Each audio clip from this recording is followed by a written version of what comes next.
Hi. Over the past few weeks, we've all heard a lot about washing your hands regularly to avoid the spread of coronavirus. You might think you know how to wash your hands, but I'm here to give you a friendly reminder.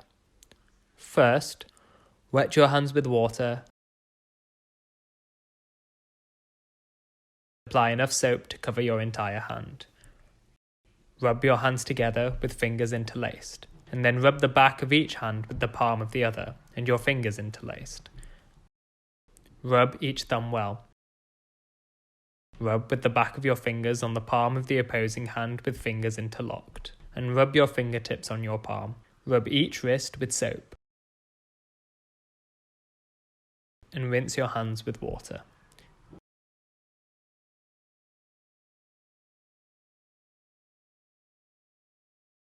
Use your elbow to turn off the tap if you can, and dry your hands with a clean towel. This should take you at least 20 seconds, and you don't need anything special, just soap and water, or you can use hand sanitizer.